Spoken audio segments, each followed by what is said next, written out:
Hello students, आज की इस वीडियो में हम डिस्कस करने वाले हैं पेपर कोड BHIC 109 यानी भारत का इतिहास। स्टूडेंट्स, अगर आप इस पेपर कोड का असाइनमेंट, गेस्ट पेपर या नोट्स परचेज करना चाहते हैं तो आप हमारी वेबसाइट पे विजिट कर सकते हैं। लिंक आपको डिस्क्रिप्शन में दिया गया है। अदरवाइज आप हमारी वेबसाइट को सर्च भी कर सकते हैं। हमारी वेबसाइट है shop.hindustanknowledge.com। यहाँ पे आके आप अपना पेपर कोड आसानी से सर्च कर सकते हैं, असाइनमेंट एंड गेस्ट पेपर को इजीली परचेज कर सकते हैं।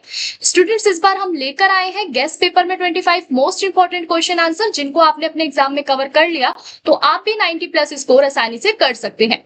इसके साथ साथ आप हमें व्हाट्सएप पे भी कांटेक्ट कर सकते हैं। हमारा व्हाट्सएप कांटेक्ट नंबर आपको वेबसाइट पे दिया गया है। आप हमें डायरेक्ट व्हाट्सएप पे कांटेक्ट करके assignment, guest paper and notes को इजीली परचेज कर सकते हैं। डिस्क्रिप्शन में दिए गए हमारे टेलीग्राम लिंक को ज्वाइन करना मत भूलिएगा। तो चलिए स्टार्ट करते हैं आज की क्लास को, जिसमें डिस्कस करने वाले हैं पेपर कोड BHIC 109। तो स्टूडेंट्स, यहाँ पे आपका फर्स्ट क्वेश्चन क्या कहता है कि फारस के साथ मुगल संबंधों की व्याख्या कीजिए। यानी फारस जो थे, फारसों के साथ जो मुगलों के संबंध थे वो क्या थे, हमें ये बताना है। तो मुगल साम्राज्य और फारस यानी आपका ईरान के बीच जो संबंध थे वो आपके राजनीतिक, आर्थिक, सांस्कृतिक और धार्मिक दृष्टि से बहुत ज्यादा महत्वपूर्ण थे। तो दोनों ही साम्राज्यों के बीच कभी मित्रता रही तो कभी संघर्ष हुआ। इन संबंधों का सबसे बड़ा कारण क्या था कि वहां का कंधार क्षेत्र, जिन पर दोनों का क्या था, अपना अपना अधिकार वो जताते थे। इसके अलावा व्यापार, कला और संस्कृति के कारण भी दोनों देशों के बीच अच्छे संबंध यहाँ पे बने रहे। यानी फारस यानी आपका जो ईरान था, ईरान और मुगलों के बीच के हमें यहाँ पे संबंध बताने हैं। तो देखो, अगर हम मुगल साम्राज्य और ईरान की बात करें ना, तो इन दोनों के बीच के जो संबंध थे वो राजनीतिक, आर्थिक और सांस्कृतिक, धार्मिक दृष्टि से बहुत ज्यादा महत्वपूर्ण थे। दोनों साम्राज्यों के बीच में कभी हमें दोस्ती देखने को मिलती थी तो कभी कभी इनके बीच में संघर्ष देखने को मिलता था। तो इन संबंधों का जो सबसे बड़ा कारण क्या था, वहां का कंधार क्षेत्र, जिस पर दोनों अपना अधिकार यहाँ पे जताना चाहते थे। और इसके अलावा यहाँ पे जो व्यापार है, कला है, संस्कृति है, इनके कारण भी इन देशों के बीच में क्या था, अच्छे जो संबंध थे वो बने रहे थे। वही स्टूडेंट्स, अगर हम यहाँ पे बात करें मुगलों और फारसों के संबंध का विकास किस तरीके से हुआ, तो देखो, मुगलों और ईरानों के बीच के जो संबंधों का जो विकास है वो कैसे हुआ। सबसे पहला पॉइंट क्या कहता है कि बाबर और फारस, यानी आपका बाबर ने भारत में मुगल साम्राज्य की स्थापना करी। प्रारंभ में उसे फारस के जो शासक थे, शाह इस्माइल प्रथम, ठीक है, इसकी सहायता उसे मिली। और इन्हीं कारण यानी इसी कारण की वजह से दोनों राज्यों के बीच में क्या बनी, आपकी दोस्ती भरे संबंध यहाँ पे हमें देखने को मिले, यानी मैत्रीपूर्ण संबंध हमें देखने को मिले। वही अगला पॉइंट क्या कहता है कि हुमायूं और फारस, जब हुमायूं को यहाँ पे शेरशाह सूरी ने हराया तब फारस यहाँ से तब है फारस चला गया। ठीक है, तो फारस के जो शासक थे, जिसका जो आपके थे शाह तहमासप प्रथम, इन्होंने यहाँ पे उन्हें सैन्य सहायता दी।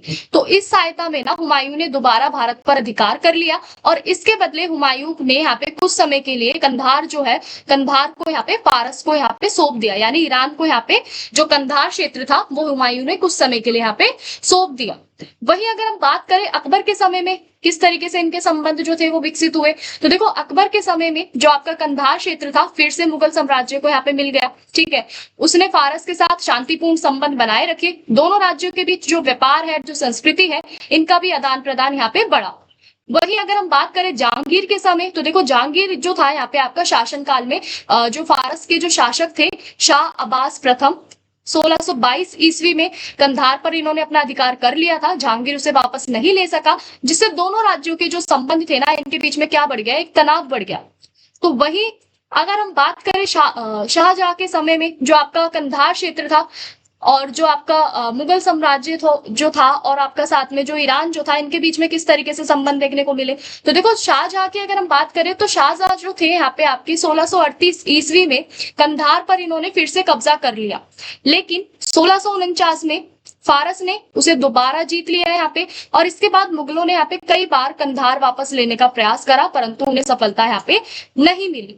तो इस तरीके से यहाँ पे जो मुगल जो थे वो कंधार क्षेत्र को वापस लेने का प्रयास करते रहे, लेकिन फिर भी उन्हें यहाँ पे सफलता नहीं मिली। वही अगले पॉइंट की बात करें तो अगला पॉइंट आपका यहाँ पे क्या कहता है कि औरंगजेब के समय में, तो देखो औरंगजेब के अगर हम बात करें इस शासनकाल में जो फारस था, इसके साथ बहुत बड़े युद्ध नहीं हुए यहाँ पे। औरंगजेब के शासनकाल में जो आपका ईरान जो था यानी फारस जो था, उसके साथ यहाँ पे युद्ध हमें देखने को नहीं मिले। दोनों राज्यों के बीच में आपके सामान्य राजनयिक और व्यापारिक संबंध जो थे ये बने रहे। तो इस तरीके से हमने देखा कि जो आपके मुगल शासन जो था और जो ईरान था, इनके बीच में जो संबंध थे वो किस तरीके से थे। वही अगर हम बात करें सांस्कृतिक और आर्थिक संबंध की, तो देखो यहाँ पे फारसी भाषा जो थी वो मुगल दरबार की आपकी सबसे प्रमुख भाषा बनी यहाँ पे। यानी फारसी भाषा जो थी यहाँ पे मुगल दरबार की सबसे पहली यहाँ पे भाषा बनी, यानी प्रमुख भाषा बनी। वही आपका जो फारसी साहित्य था, चित्रकला थी, स्थापत्य कला थी, संस्कृति का जो मूल्य मुगल जो आपकी संस्कृति का जो प्रभाव था वो हमें देखने को मिला। यानी फारसी साहित्य, चित्रकला, स्थापत्य कला और संगीत के अंदर हमें ज्यादातर मुगल साम्राज्य जो है आपका, या हम कह सकते हैं मुगल संस्कृति का गहरा प्रभाव हमें देखने को मिला। वही दोनों देशों के बीच में जो आपका रेशम है, मसाले हैं, घोड़े हैं, वस्त्र है, अन्य वस्तुएं जो है, इन सबका यहाँ पे व्यापार होता था। और साथ में आपके जितने भी विद्वान है, कलाकार है, व्यापारी है, इन दोनों देशों के बीच लगातार क्या होता रहा, आवागमन होता रहा। यानी कि लगातार आना जाना जो था, आदान प्रदान जो था वस्तुओं का, वो हमें देखने को मिला। तो स्टूडेंट्स अगर हम यहाँ पे बात करें इस प्रश्न के निष्कर्ष की, तो यहाँ पे निष्कर्ष हमें क्या कहना चाह रहा है कि देखो जो आपका फारस है, यानी आपका जो वर्तमान में ईरान जो है, ईरान और मुगल साम्राज्य के जो संबंध है वो कभी कभी हमें मित्रता और कभी कभी संघर्ष दोनों पर ही आधारित यहाँ पे देखने को मिले। वही कंधार को लेकर कई बार यहाँ पे युद्ध हुए, लेकिन सांस्कृतिक और व्यापारिक संबंध हमेशा उनके मजबूत बने रहे। वही अगर हम बात करें फारसी संस्कृति ने यहाँ पे जो मुगल शासन जो है, साहित्य जो है, कला जो है, प्रशासन जो है, इसको यहाँ पे क्या करा, गहराई से प्रभावित करा। इसलिए जो आपका फारस है और जो मुगल है, इन दोनों के संबंध में आपका भारतीय इतिहास में ये महत्व विशेष यहाँ पे रखते हैं। तो इस तरीके से स्टूडेंट्स हमने जाना कि जो आपका ईरान और जो मुगल साम्राज्य है, इन दोनों के बीच के संबंध किस प्रकार से यहाँ पे थे। वही अगले प्रश्न की बात करें तो अगला प्रश्न आपसे क्या कहता है कि नायक शासन के तहत राजनीतिक अर्थव्यवस्था और सांस्कृतिक विकास का विश्लेषण कीजिए। यानी आपका जो नायक शासन जो था, इसके अंदर जो आपकी राजनीतिक अर्थव्यवस्था और जो सांस्कृतिक विकास जो है वो किस तरीके से हुआ। तो देखो अगर हम नायक शासन की बात करें ना, तो ये दक्षिण भारत में आपका 16वीं से लेकर 18वीं शताब्दी तक यहाँ पे ये विकसित हुआ। इस शासन में ना आपका मुख्य रूप से विजयनगर जो साम्राज्य था, उसके पतन के बाद ही ये स्थापित हुआ। यानी नायक शासन जो था आपका दक्षिण भारत में इसका उद्भव हुआ 16वीं शताब्दी से लेकर आपका 18वीं शताब्दी के बीच में ये डेवलप हुआ, विकसित हुआ। और ये मुख्य रूप से आपका जो विजयनगर साम्राज्य जो था ना, इसके पतन के बाद ये जो आपका नायक शासन जो है ये स्थापित हुआ। मैदूर, तंजावुर और जिंजिन के जितने भी आपके नायक शासक जो थे ये प्रमुख थे, ठीक है। और उन्होंने प्रशासन, अर्थव्यवस्था, सांस्कृतिक क्षेत्र में अपना यहाँ पे क्या दिया, महत्वपूर्ण योगदान दिया। तो देखो अगर हम यहाँ पे बात करें आपके नायक शासन की जो राजनीतिक व्यवस्था थी वो क्या थी।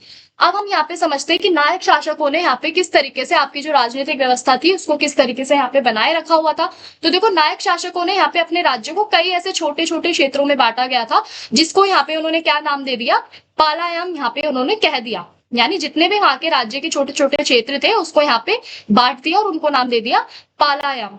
तो प्रत्येक पालायाम का जो शासन था ना, या हम कह सकते हैं जो प्रशासन था उसको यहाँ पे कौन करता था, यहाँ का पालायाकार यानी आपका लीगर यहाँ पे करता था। तो उनका क्या काम होता था यहाँ पे पोलीगर का, यानी आपका जो जितना भी कार्य से रिलेटेड जो कर वसूल था, यानी जितना भी टैक्स कलेक्ट करना था, वो सारी चीजें उनका काम था। कानून व्यवस्था बनाए रखना था, युद्ध के समय आपकी जितनी भी सेना है उनको उपलब्ध कराना था। तो नायक शासन जो था आपका स्थानीय प्रशासन को यहाँ पे मजबूत बनाने पे ध्यान देते हैं। वो जनता की सुरक्षा, सिंचाई व्यवस्था और आपका जो व्यापार है इन सबको भी बढ़ावा देते हैं। समय समय पर विभिन्न पलाया कारकों के बीच जो संघर्ष है वो होते हुए नजर आए हैं हमें, जिससे आपकी जो राजनीतिक अस्थिरता है वो भी पैदा होती थी। तो यहाँ पे राजनीतिक व्यवस्था हमें कैसे देखने को मिली नायक शासन में, कि यहाँ पे जितने भी क्षेत्र थे उनको सबको छोटे छोटे भागों में बांट दिया, जिसे यहाँ पे नाम दे दिया पालायम। और प्रत्येक पालायम का जो प्रशासन होता था उसको कौन चलाता था, यहाँ पे पोलीगर। ठीक है। पोलीगर जो था यहाँ पे क्या काम करता था कि जितना भी आपका कर वसूलने का कार्य है, टैक्स कलेक्ट करने का जो काम होता था वो करता था, कानून व्यवस्था बनाए रखता था, युद्ध के समय जो आपकी सेना होती थी उसको उपलब्ध कराता था, और नायक जो आपके शासक थे वो ज्यादातर आपकी स्थानीय प्रशासन को मजबूत बनाने पे ध्यान देते थे। वो जनता की सुरक्षा, सिंचाई व्यवस्था, इन सबको यहाँ पे व्यापार को बढ़ावा देते थे। तो समय समय पे जो आपके पलायकार जो है इनके बीच में संघर्ष भी हुए, जिससे आपकी जो राजनीतिक अस्थिरता जो है वो भी पैदा होती है, हमें नजर आई। वही स्टूडेंट्स, अगर हम बात करें नायक शासन की जो राजनीतिक अर्थव्यवस्था है वो क्या है, तो देखो नायक शासन की जो अर्थव्यवस्था है वो मुख्य रूप से आपकी कृषि के ऊपर आधारित थी। किसानों से यहाँ पे भूमि का जो टैक्स है वो लिया जाता था, जो राज्य की आय का मुख्य स्रोत होता था। तो सिंचाई के लिए ना आपके तालाब, नहरें, जलाशयों का यहाँ पे निर्माण कराया जाता था, उनकी मरम्मत कराई जाती थी, जिससे आपकी जो खेती जो है, कृषि का जो उत्पादन जो है वो बढ़े। व्यापार और हस्तशिल्प को भी यहाँ पे प्रोत्साहन मिला, जिसमें आपका कपड़ा उद्योग, धातु शिल्प, आभूषण निर्माण, मसालों का व्यापार, ये सब कुछ यहाँ पे विकसित हुआ। तो दक्षिण भारत के समुद्री बंदरगाह के माध्यम से विदेशी व्यापार भी यहाँ पे बढ़ा, और व्यापार से जो आपकी प्राप्त आय है इसने राज्य की जो आर्थिक स्थिति है उसको भी यहाँ पे मजबूत बनाया। यानी राजनीतिक अर्थव्यवस्था अगर हम देखें तो यहाँ पे कृषि को सबसे मेन यहाँ पे रखा गया अर्थव्यवस्था के क्षेत्र में। यानी किसानों से यहाँ पे टैक्स लिया गया जमीनों का, जिससे जो आपका राज्य जो है, राज्य की जो आय है, यहाँ पे जो टैक्स जो था किसानों से लेने वाला, वो यहाँ की आय का प्रमुख स्रोत था। तो यहाँ पे सिंचाई के लिए अलग अलग तालाब, नहरें, जलाशय, इन सब का निर्माण कराया गया, ताकि आपका जो कृषि का जो उत्पादन है वो बढ़े। साथ में आपका व्यापार और हस्तशिल्प को भी यहाँ पे प्रोत्साहित करा गया, यानी कपड़ा उद्योग, धातु शिल्प, आभूषण निर्माण, इन सब का भी बहुत तेजी से विकसित जो था ये हुआ। ठीक है, मसालों का व्यापार भी विकसित हुआ, और दक्षिण भारत के जितने भी आपके समुद्री बंदरगाह है इनके माध्यम से विदेशों में भी ये व्यापार जो था वो बढ़ा।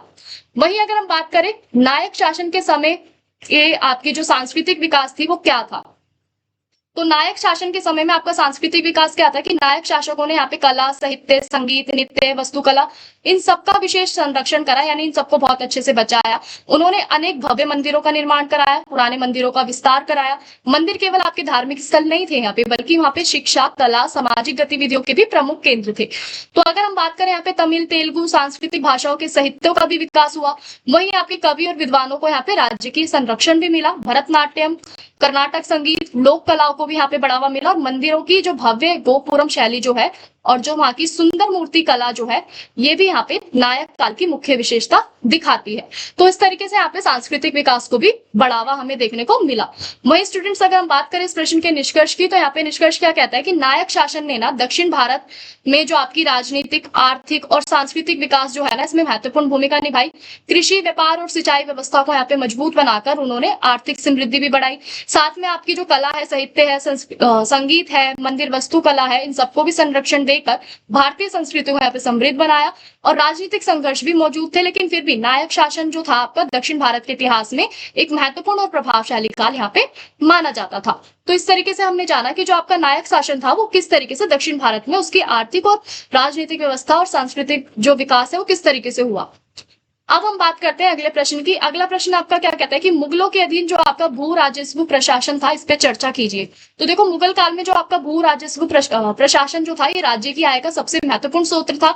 किसानों से भूमि पर खेती करने के बदले क्या लिया जाता था? टैक्स लिया जाता था, कर लिया जाता था। तो इस कर से जो आपकी सेना है, प्रशासन है, सार्वजनिक कार्य है, इन सब पे क्या चलता था? खर्च किया जाता था। ठीक है, जो भी टैक्स वसूलते थे यहाँ पे राज्य की आय का महत्वपूर्ण स्रोत होता था यहाँ पे भू राजस्व। ठीक है, यानी किसानों से जो भी भूमि का यहाँ पे टैक्स लिया जा रहा था, उससे ये लोग क्या करते थे? सेना, प्रशासन, सार्वजनिक कार्यों का खर्च यहाँ पे ये लोग बनाते थे। और मुगल शासकों जो थे यहाँ पे आपके, विशेषकर अकबर ने यहाँ पे भू राजस्व व्यवस्था को अधिक संगठित और न्यायपूर्ण बनाया। इस व्यवस्था को विकसित करने में जो आपका राजा टोडरमल का जो योगदान था वो बहुत महत्वपूर्ण यहाँ पे रहा। अब हम बात करते हैं भू राजस्व प्रशासन की प्रमुख विशेषताएं कौन कौन सी है, या फिर मुख्य विशेषताएं कौन सी है। तो स्टूडेंट्स, अगर हम यहाँ पे बात करें पहले पॉइंट की, तो पहला पॉइंट आपका यहाँ पे क्या कहता है कि भूमि का मापन, यानी अकबर के शासन काल में भूमि का सही मापन यहाँ पे कराया गया। इसके लिए जरीब यानी बांस की जो माप है इसका उपयोग किया जाता था। भूमि के क्षेत्रफल के आधार पर निर्धारित यहाँ पे कर लिया जाता था। वहीं अगला पॉइंट क्या कहता है कि भूमि का वर्गीकरण, यानी भूमि की जो उपज है, उपज क्षमता के आधार पर ही उसे यहाँ पे 4 भागों में बांटा गया, यानी आपका पोलाज, पोलाज जो था वो हर वर्ष खेती करने वाली भूमि उसको कहा जाता था यहाँ पे। वहीं आपका अगला पॉइंट क्या कहता है कि अगला पॉइंट यहाँ पे आपका कहता है कि पोराती, यानी आपका 1-2 वर्ष खाली यहाँ पे जो जगह छोड़ी जाती थी उसको यहाँ पे पोराती कहा जाता था। और चंचार यानी कई वर्षों से बिना खेती करने वाली जो भूमि थी उसको यहाँ पे चंचार कहा जाता था। वही बंजर आपका क्या था कि लंबे समय तक अनुपजाऊ जो भूमि थी उसको यहाँ पे बंजर कहा जाता था। तो इस तरीके से यहाँ पे आपका भूमि का वर्गीकरण किया जाता था और उचित कर यहाँ पे निर्धारित करने की भी सुविधा यहाँ पे हमें देखने को मिलती है। वही अगर हम बात करें दहसाला प्रणाली की, तो यहाँ पे अकबर ने क्या करा यहाँ पे कि दहसाला प्रणाली को लागू किया। इसमें पिछले 10 वर्षों की जो औसत उपज और जो कीमत थी इसके आधार पर इन्होंने क्या करा, टैक्स को यहाँ पे तय करा। किसान नगद या अनाज दोनों के रूप में यहाँ पे टैक्स दे सकते थे। तो इससे जो आपकी टैक्स जो सिस्टम जो था यानी कि कर व्यवस्था जो थी वो और भी ज्यादा स्थिर बनी और न्याय संगत बनी। वही अगर हम बात करें अगले पॉइंट की कर की दर की अगर हम बात करें स्टूडेंट्स, तो यहाँ पे ये पॉइंट क्या कहता है कि जो राज्य ने यहाँ पे आपका किसानों की कुल उपज का लगभग 1/3 भूमि भाग जो था वो राजस्व के रूप में ये लेता था। खराब फसल या प्राकृतिक आपदा की स्थिति में कभी कभी जो आपके टैक्स जो थे उसमें छूट भी दी जाती थी।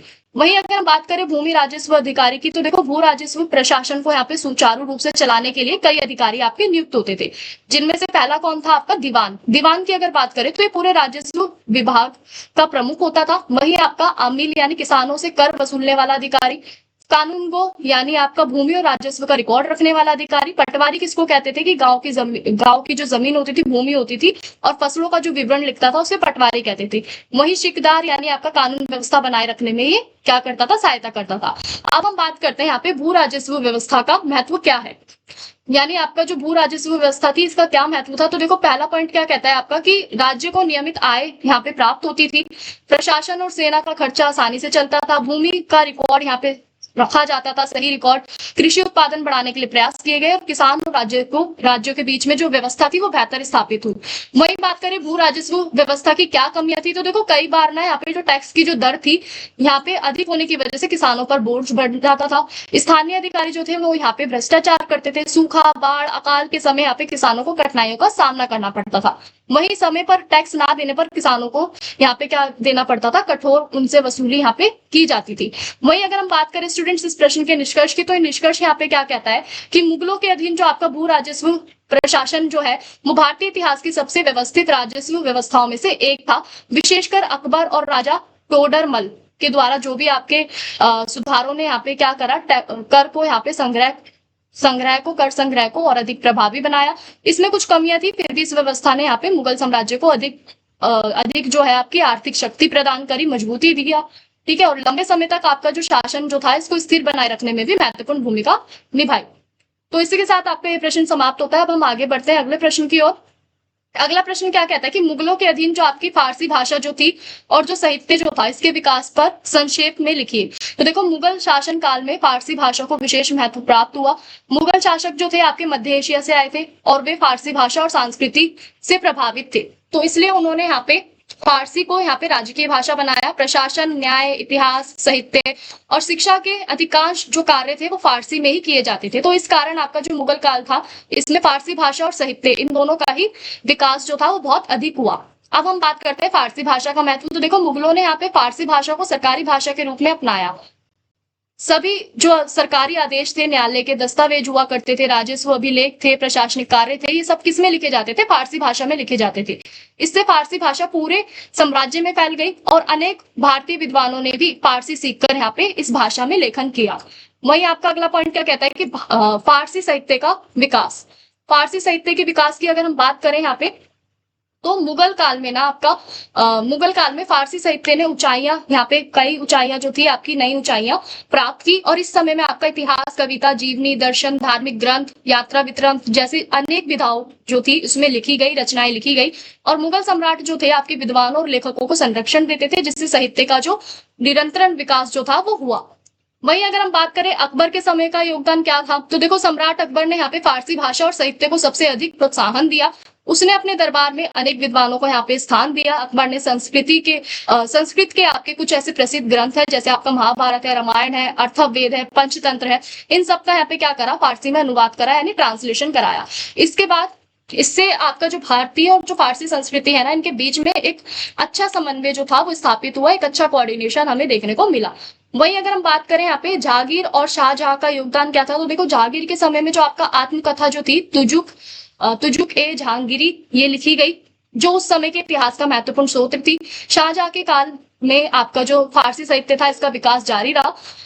दरबार में कवियों और इतिहासकारों को यहाँ पे सम्मान दिया गया तथा कई महत्वपूर्ण ऐतिहासिक ग्रंथ जो थे आपके लिखे गए।